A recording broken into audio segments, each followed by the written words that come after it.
தெரிஞ்சு ஃபியூச்சர்ல கல்யாணம் பண்ண போற பசங்களோட லைஃப்லாம் இந்த மாதிரி தான் இருக்க போகுது. ஃபேமிலியோட சிரிச்சு என்ஜாய் பண்ற மாதிரி ஒரு படம் பார்க்கணும்னு நினைச்சிட்டு இருந்தீங்கன்னா இந்த படம் செம்மையா இருக்கும். உண்மையில உங்களுக்கு ஒரு சினிமால இன்னைக்கு என்ன படம் பார்க்க போறோம்னு பாத்தீங்கன்னா Prince and family Tamil W இருக்கு G5ல.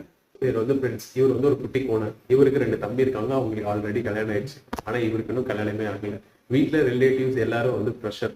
அதே டிப்ரெஷன் தான் பஸ்ல போயிட்டு இருக்கும்போது மேட்ரிமோனியில இருந்து ஒரு நோட்டிபிகேஷன் வரும். ஒருத்தவங்க உங்களோட ப்ரொஃபைல் லைக் பண்ணியிருக்காங்க அப்படின்ட்டு. இவருக்கு ஒரே சந்தோஷம். அப்புறம் கல்யாணமும் நடக்குது. அப்புறம் தான் பெரிய ட்விஸ்ட். ஹீரோக்கே தெரியாது ஹீரோயின் ஒரு மலையாள சோசியல் மீடியா இன்ஃபுளுசர் இருந்து குக்கிங் வரைக்கும் எல்லாமே பாகா போயிட்டு இருக்கு. அவனோட லைஃபே ஃபுல்லா கேமரா ரெக்கார்ட் அப்படின்னு போயிட்டே இருக்கு. பார்த்தீங்கன்னா காமெடி ஃபர்ஸ்ட் ஆஃப் ஃபுல்லா ஃபேமிலி என்டர்டைன்மெண்ட் ஃபுல் காமெடி எல்லாமே இருக்கும். செகண்ட் ஆஃப் போக போக போக போக சீரியஸா கொண்டு போயிருப்பாங்க. லைஃபோட ரியாலிட்டி என்ன அப்படின்னு சொல்லிட்டு படத்துல சூப்பரா காமிச்சிருப்பாங்க. மூவி ரிவ்யூஸ் வேணும்னா மறக்காம ஃபாலோ சப்ஸ்கிரைப் பண்ணிக்கோங்க. இதுதான்